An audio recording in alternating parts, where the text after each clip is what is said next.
Hello everyone, today I've got a review for you on this guy right here. This is the Spyderco Junior.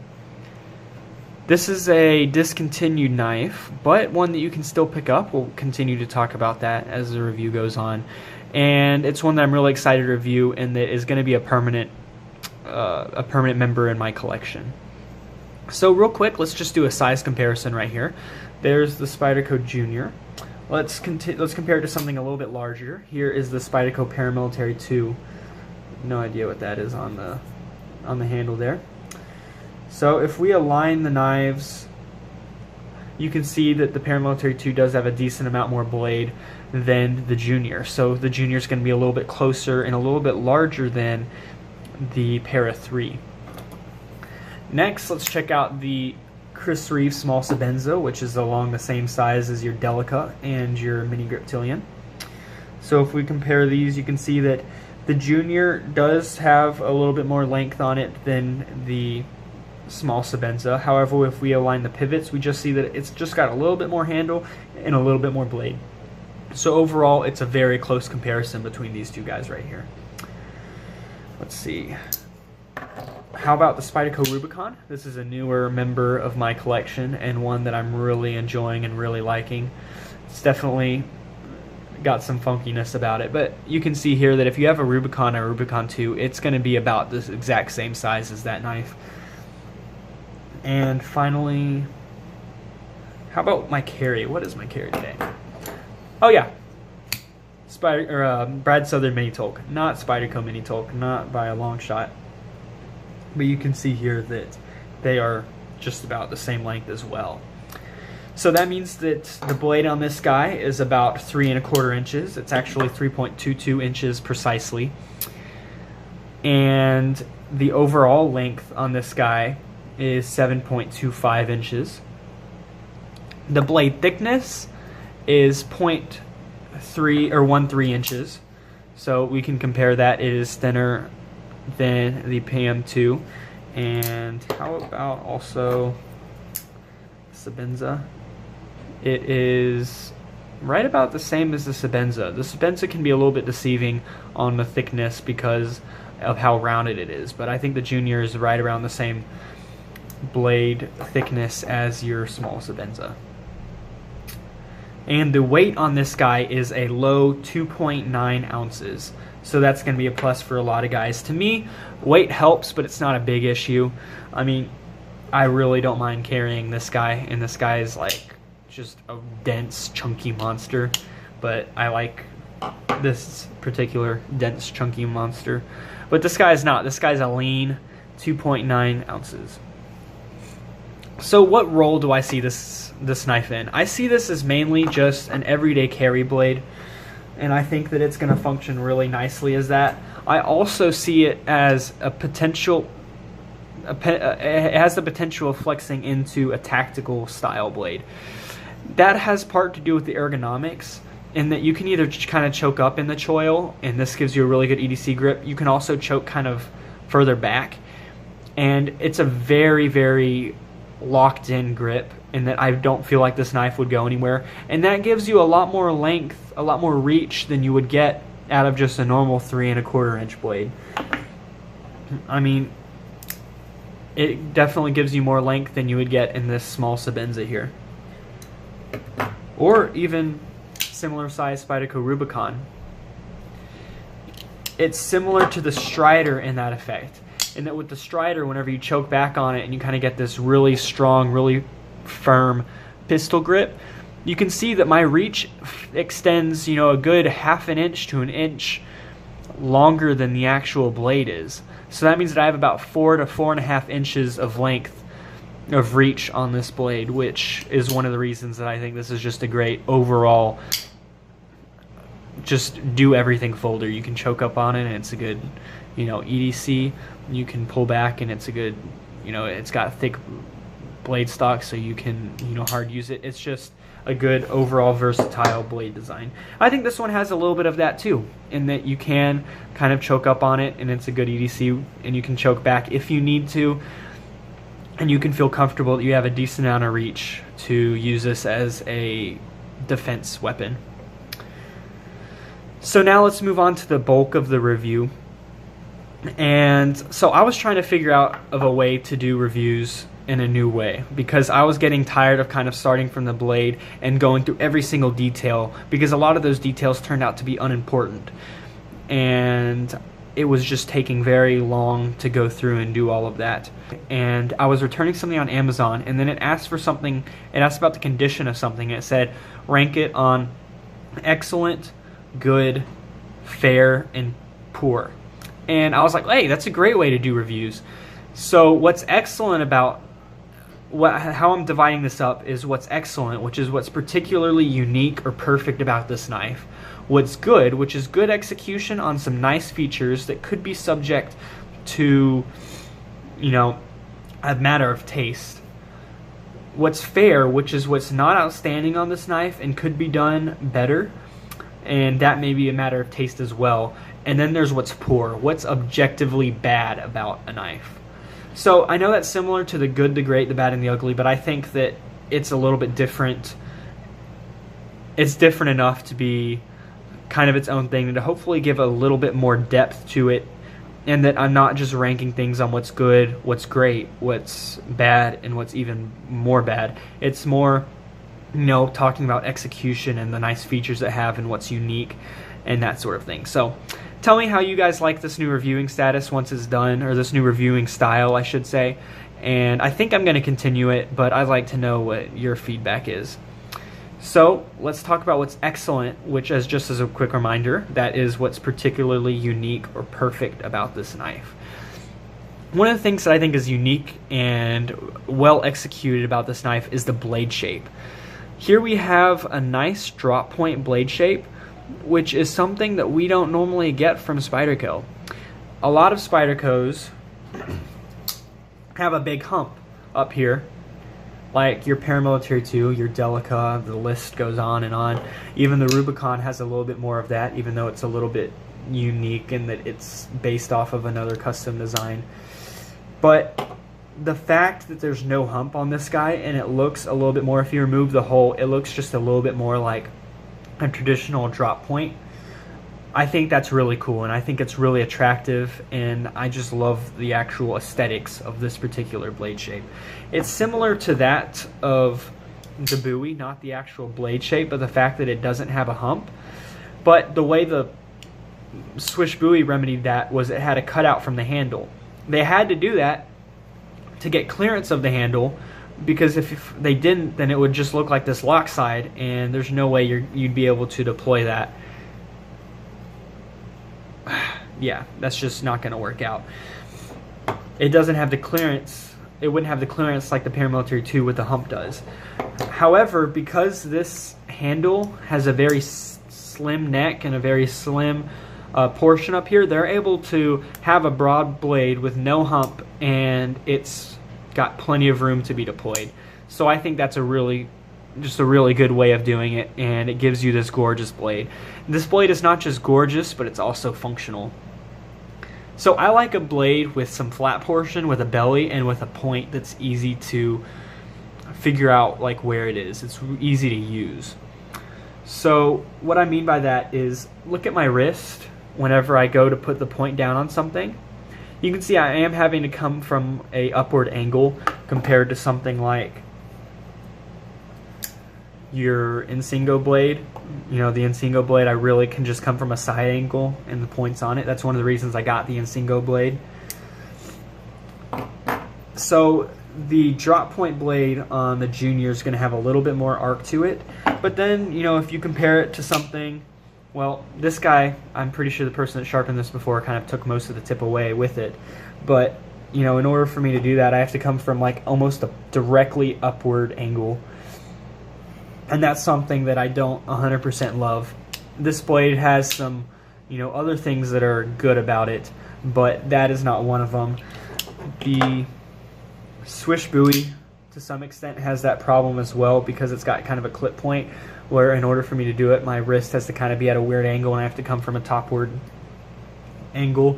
The Junior does not have that problem. It's still, you're able to use that point very functionally, but you still have a lot of ability to do some nice slicing. And I've cut a lot of cardboard with this guy, and coupled with the belly, the blade shape, and the edge geometry, it sliced pretty nicely. So if you look here, you can see that the edge gets to a relatively thin angle. We already compared the thickness to some other knives. It could be thinner, but with the broad blade it has, this knife still slices and cuts through with very little resistance. The edge is 18 degrees per side, which is a little bit thicker than I normally sharpen to. My Paramilitary 2 right here is 15 degrees per side. I just followed the factory angle on the Spyderco Junior, and it happened to be 18 degrees per side. If I wanted to, I could probably reprofile this to 15 degrees per side without making it much broader. However, because of the nature of VG10, which we'll talk about later, I wanted to keep it around 18 degrees per side. But even at 18 degrees per side, because it gets so thin behind the blade here, I found that this slices through cardboard and paper and tape and zip ties very nicely. And so I think that that's excellent about this knife. You got a unique blade that looks very nice. It's different than what Spyderco normally puts out, and it is very functional. Another thing that I think is excellent about this knife is the action. Of course, I go to first deploy it and the action is bad, or I misdeploy it. But this guy, all you have to do is really just kind of touch the thumb stud. It doesn't matter how you deploy it, but it flies out. If you push out in a directly outward angle, it flies out. If you do it more of an upward angle, it flies out. If you go directly up, it flies out. If you build tension and then you deploy, it just fires out. Spidey flick, everything about it, it just deploys very nicely. It's got a very smooth, a very free deployment that is even a little bit more so than my Paramilitary 2, if I'm being honest. The Paramilitary 2 has a little bit of a sharper detent, or a harder detent, which isn't a problem, but the Junior has a softer detent that still allows you to deploy the knife very readily. And so I really think that that's just a great execution. They have that detent in action dialed in perfectly. I think the ergonomics are also very excellent on this knife. As I talked about, you can kind of position your hand for different tasks, and I think that's really good. Both of them are very comfortable. They have the ridges and everything exactly where they need to be. You can even choke up on this knife and kind of put your finger up here. You can kind of do, I found myself doing a grip like this a lot, and even still kind of this finger kind of lays on the upward part of that ridge, and this one lays on the downward slope.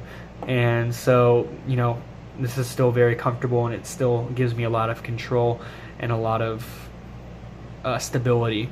So I think that the ergonomics on this guy are really good.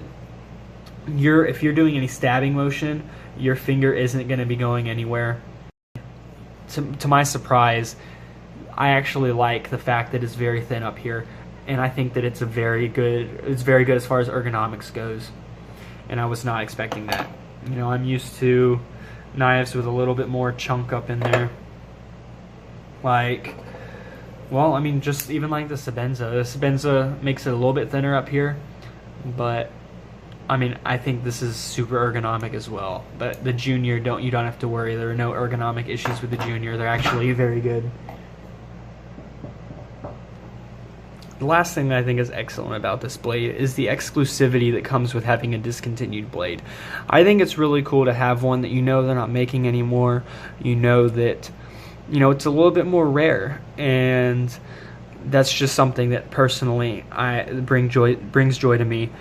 It's this in the same way that it brings joy now with owning the Spyderco Swish Buoy. You know that you have just with this an excellent knife, and that can only go up in value, and that not a lot of people can own anymore. The same with the Rubicon. I don't know if the Rubicon's an excellent knife, a good knife, a fair knife, or a poor knife yet. I still have yet to determine that and to do a review, but I still have joy knowing that this guy's, you know, a little bit harder to get. And so that comes with the Junior as well. So let's talk about what's good about the knife now. So what's good execution on some nice features. One is the wire clip, actually. I have grown to like wire clips a little bit more. That's because recently I've been working, I work in an office, and it's a lot easier to put this guy in my pocket or one of these guys in my pocket with slacks than, you know, let's say your Strider. The Strider sticks up so much out of my slack pocket, and that's, I'm sure that it's not designed for slacks. It's designed for jeans or for, you know, tactical pants or something like that. But I mean, these guys just disappear, and I've been carrying this Lamy All-Star pen a lot, and I mean, it just kind of blends in. They both are kind of have this wire clip, and you know, it's very discreet that I have a knife on me whenever, if I carry this guy or maybe even the Rubicon, it's pretty obvious I have a knife and it's showing. Not so with these guys, and it's got good retention on it also. I actually recently lost a Max Madco bolt action pen. I have no idea how it happened. It actually is rather depressing, and it still makes me sad thinking about it, because that's I believe it was like an $85 pen, something like that, and I lost it. So I have been, ever since then, very concerned about the clip retention on some guys, and this one has really good clip retention. So I don't have any problems with that. I think it's done well. Another thing is the simple construction. You have the pivot, and the pivot is very simple. You just have these two screws that thread into a barrel, and then you have the blade that slips over it, and your two washers, and you're all set. It's less complicated than kind of the bushing system that the Paramilitary 2 has. You know, it's definitely easier than the ball bearings with the paper thin washers. It's just, the pivot is really easy to disassemble, tune, very straightforward. And then other than that, you have these 3 standoffs. Forward. You don't have a back spacer that you have to thread barrels into, and even though I like the looks of it aesthetically, it makes it a little bit more difficult to put it apart, or to take it apart and to put it back together, because, you know, you have the tubes that can fall out. It's just, it can be a little bit more of a hassle. The Rubicon has that too, but not so with the Junior. It's just very simple, very straightforward, well done. Along with that, I like the nice looking standoffs. They're hourglass shaped, and you know, they're nothing that, you know, that's super important, but you know, you compare those standoffs to the Paramilitary 2, and I just kind of appreciate that they didn't just have a cylinder, just a regular like stop pin looking thing on the clip mount and the standoff right here. I'm glad that they did something a little bit more stylistic, and I definitely appreciate that. Another one is the G10 handles with liners.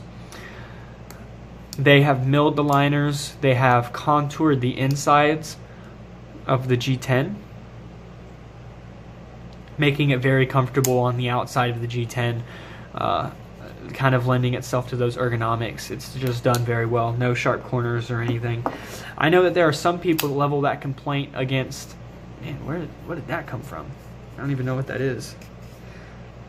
That's kind of disappointing. I have that white streak I'm going to have to get out. Anyway, some people wish that the handles on the Paramilitary 2 were a little bit more maybe contoured like on the Junior. I personally don't have a problem with it, but I mean, that's a complaint that's leveled. So if you're one of those guys, you don't have to worry about it with the Junior here. And the Junior does actually add a little bit more comfort than maybe the Paramilitary 2 has. Alright, so another one that I'm actually going to label as good, which is good execution, is the Teflon washers in here. Now, normally Teflon is something that is frowned upon in the knife community. The XM18 has been getting hate on it, and this knife has gotten some hate on it. I'm going to label it as good because, I mean, I just explained to you why, pretty much. There's the action, which the action does not suffer because of the Teflon washers. Do I wish that there were probably bronze in there? Yeah, I guess so. But the Teflon doesn't really, the only thing the Teflon does that the bronze will not is it has a little bit of flex in here. But even so, this has no blade play and there's only minimal blade flex.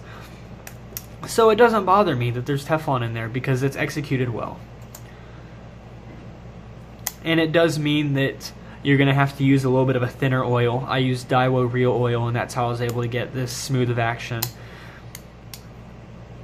And I mean, if you hard use this knife, I don't see why you would, but the Teflon might be able to be a little bit more durable than phosphor bronze. I don't know. That's what Hinder claims for the XM18. So last on the good is the compression lock.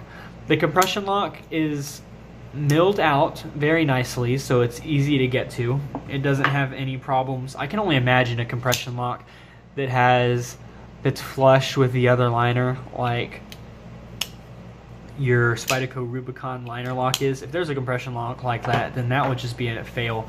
It's got a nice cutout like the Paramilitary 2 for you to access. I think that's awesome.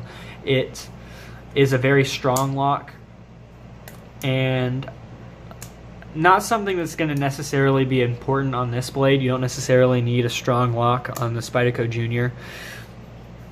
But, I mean, if we take a look at how the lock works on the Paramilitary 2, just because it's a little bit larger and easier to see.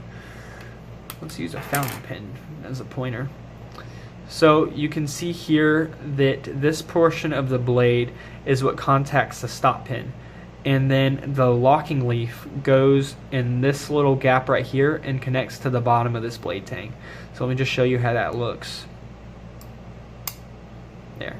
So what that means is whenever the blade is getting negative resistance and is forcing like on a closing motion, then the force of the blade is going to hit the liner, and the liner is going to hit the stop pin, which means that in order for the lock to fail, it will need to be crushed this way, or the stop pin needs to pop out, neither of which are going to happen.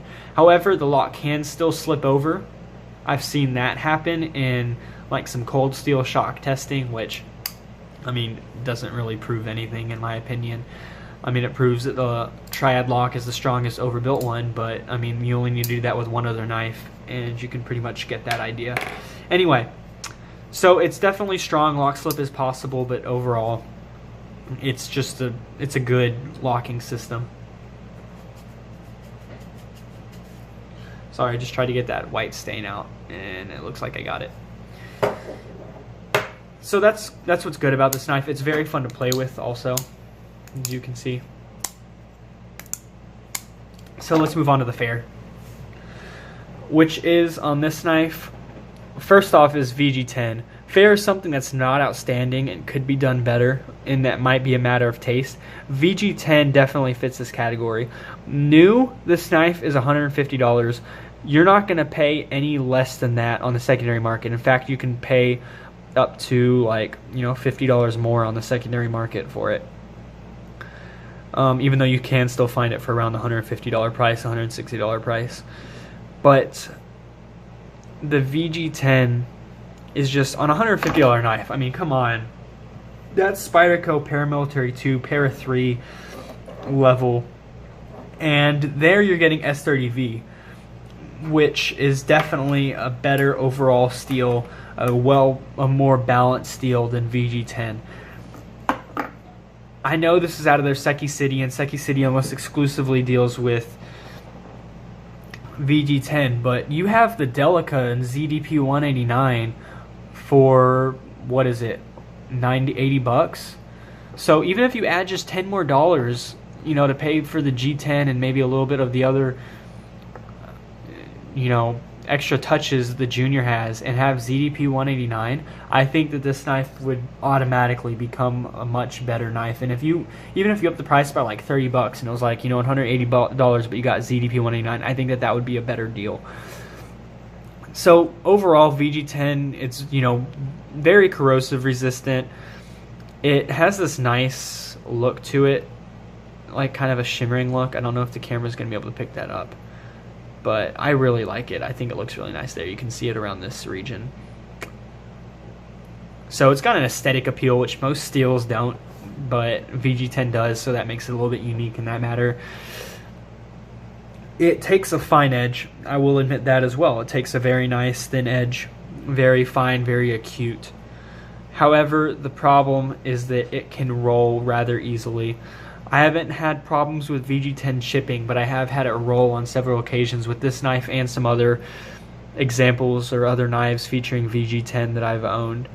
And so that's something that's not great. I mean, it can be remedied with a sharp maker stone or a strop. In my case, I just stropped it for maybe like 5-10 minutes, and I was able to get rid of the problem.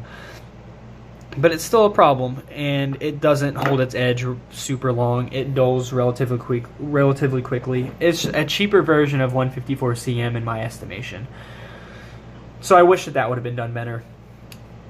Same with the chamfering on the inside. The outside of the G10 handles are done really well, but on the inside, it's pretty sharp. I mean, let me see if you can hear this.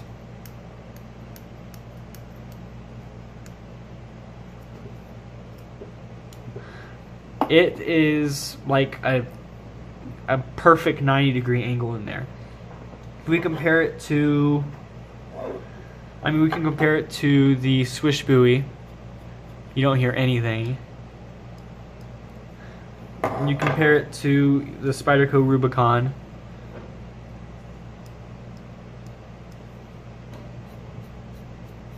You don't hear anything. That's about all the other knives that I have that have liners. The Rubicon's really the only knife that have liners. The rest are full titanium frame locks. Or the Paramilitary 2, the G10 doesn't, or the liner does not reach the edge of the G10. But that's something that I wish, I just feel like for $150 it could be squared away a little bit more. You don't even have to add a little chamfer, but just knock down the corner so that it's not super sharp. And it doesn't really add an ergonomic hotspot. The only place it would is maybe on the back part of this handle here. You don't really feel it digging in anywhere whenever you're gripping it. And it's got nice jimping, by the way, I forgot to mention that. But the place that really irks me is in the Spidey hole. The Spidey hole is also pretty sharp in there. I flick the knife by getting the meat of my thumb in there and flicking it, so it doesn't really cause any pain or any problem there. But if you're the type that puts your thumb in the hole, you can feel it scraping away at your fingernail. I don't know if it's going to show it, but you can see all the fingernail shards it's got in there now. And if you just look in there, you can see how unfinished it is and how sharp it is in there. Oops, there we go. You compare that reaching across the camera. Pretty sure that's a no-no or something in a knife review, but whatever. You compare that to your Paramilitary 2, and the Paramilitary 2 is a lot more refined. And then your swish buoy, of course, the king of Spydercos, is perfect in there.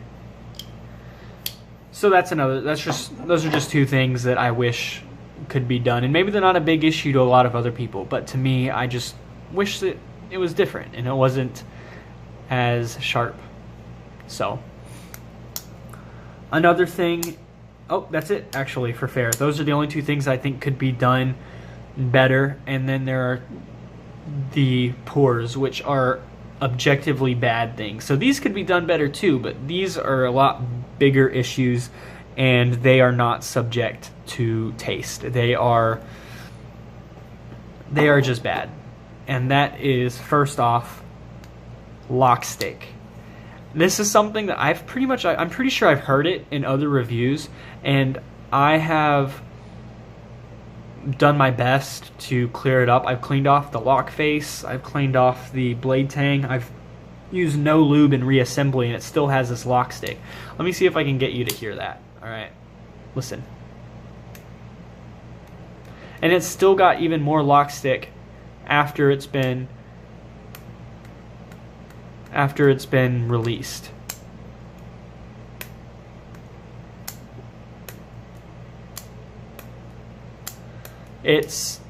not ideal. Not ideal at all. It's not like the titanium Lockstick you get, where sometimes it just hurts your finger to get it to move over. It does not hurt my finger to break past the Lockstick, but it's something that kind of bugs me. I mean, the Paramilitary 2 had Lockstick, and I've had a couple models that have originally had Lockstick being new, but it wears away after maybe like a few hundred flicks, and I've gone through a lot more than 100 flicks on this guy. I've owned this guy longer than I have the Paramilitary 2 in 390, and this guy, I mean, let's just listen to it.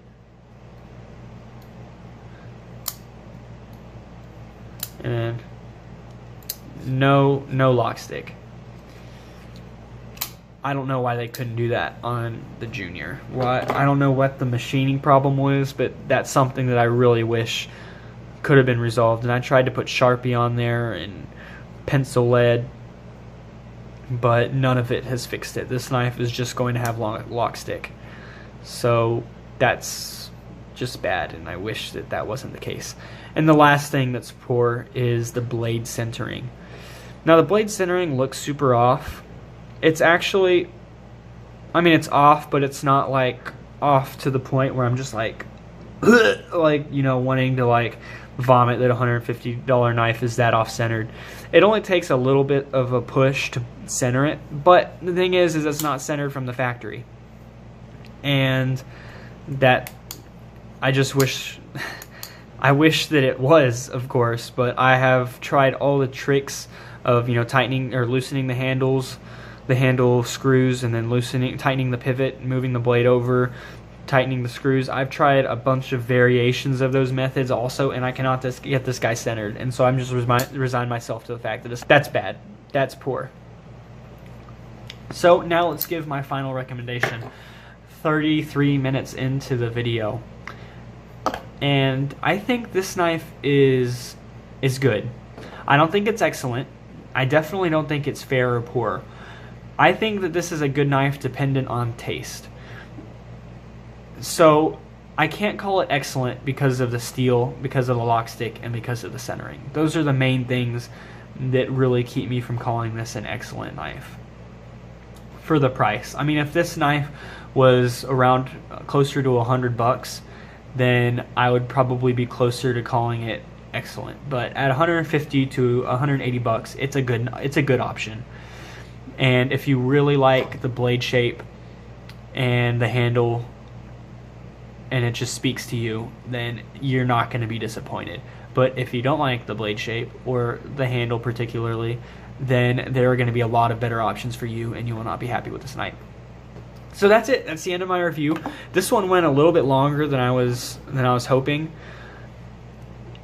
but I feel like I'm a little bit more organized with the new way I got it set up, and I think it's a little bit more coherent this way. So if you like this new style of me doing videos, then let me know in the comments.